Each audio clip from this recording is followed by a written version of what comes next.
Good day. Okay, so I'm laughing at myself because I even wetted my hair down. I tried so hard to tame it. It's not tameable. I do have hair putty. I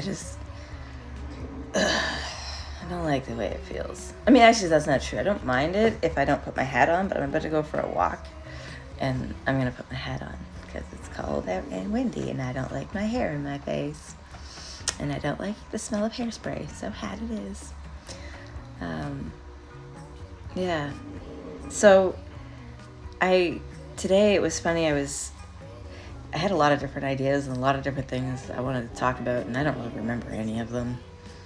I had a zillion thoughts going through my head this morning, but I think after reading some of the different posts I saw and some of the comments, I think the one thing on my heart that I really want people to remember is that this system that we're programmed to be in constantly wants us to make decisions from a place of fear.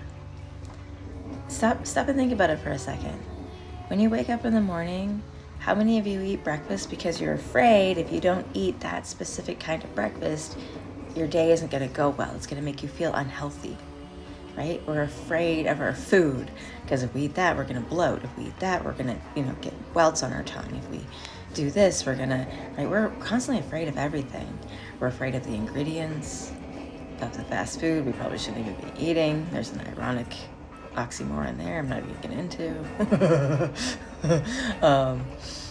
And then there's, I don't know, just afraid of everything, right? Like from coffee, sugar in your coffee, from getting too much sunlight without sunscreen, from not making it to school on time, from being disrespectful because, you were late and everyone else was on time. What's the matter with you?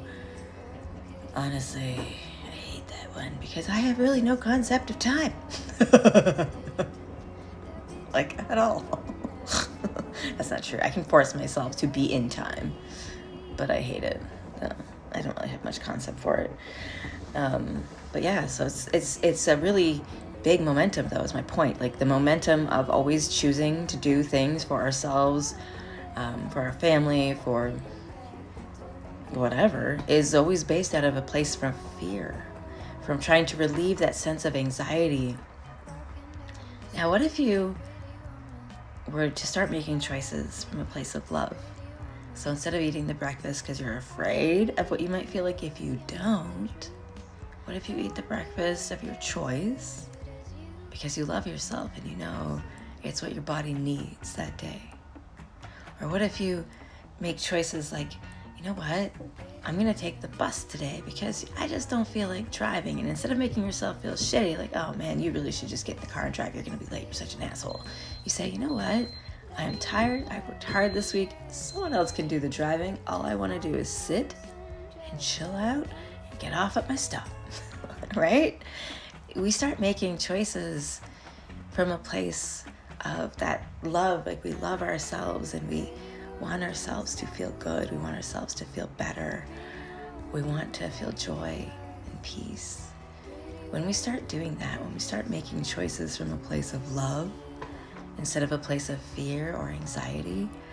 One of my biggest ones as a kid was the fear of being wrong.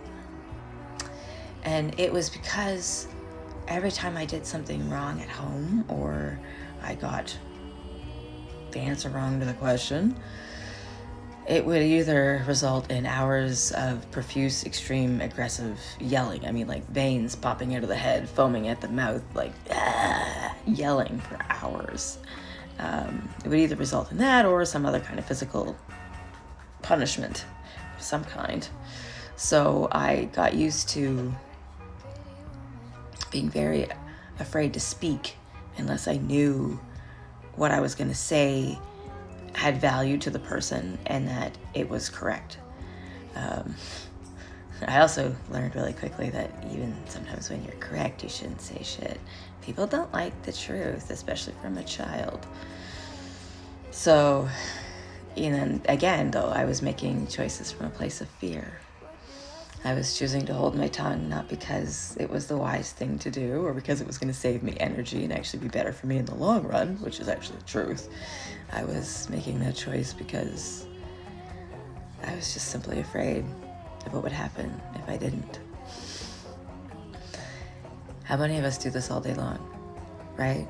From putting the turn signal on in our car, from wondering if we're in the right lane, to wondering if, we packed our kids' lunches right, or did we remember the doctor's appointment, or et cetera, et cetera. It's like, it is constant. We're constantly in a state of survival. We need lists and ledgers just to run our everyday lives. Does that not strike anybody as wrong? Like, why do I need a list to end up functioning through my day of things that I'm supposed to do? Why am I so stressed out? Why am I so burnt out that I can't even remember personal prioritizing things like making myself breakfast or bathing or making sure that I got myself a new toothbrush, etc. Like, so many little things that as humans we forget to do unless we write it down because we're constantly in survival mode and super stressed out. And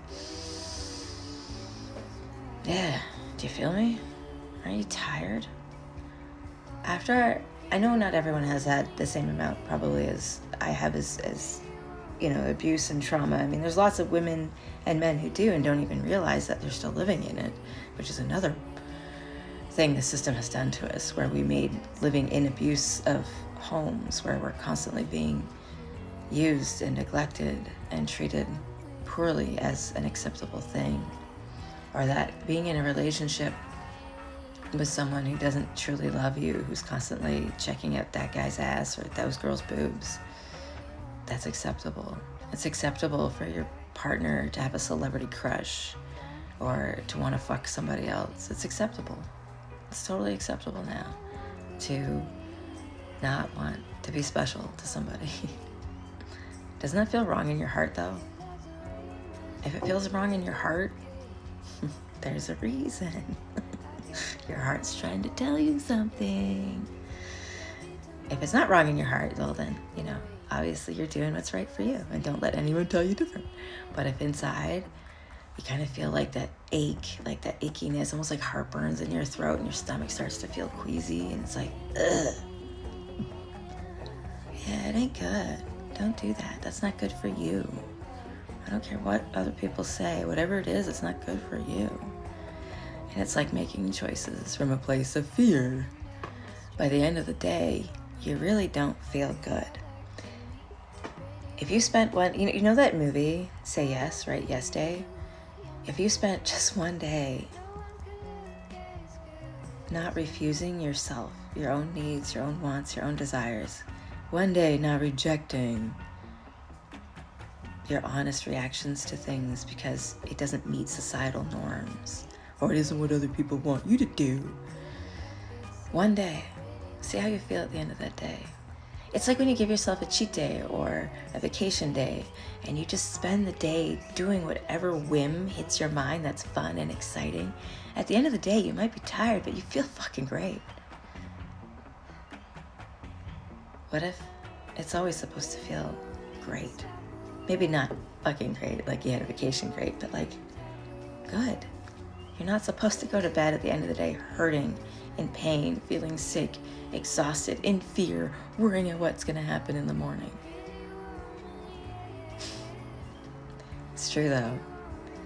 I challenge anyone who's in that state to connect to their higher selves, to start a journey of self-love. And it's a challenge. It'll probably be the biggest challenge of your life, but the most rewarding. I hope this reaches anyone who needed to hear it. And I hope you're all having a fantastic day. I'm gonna go put on a sweater and my hat and walk my dog. Okay, have a great day. Bye.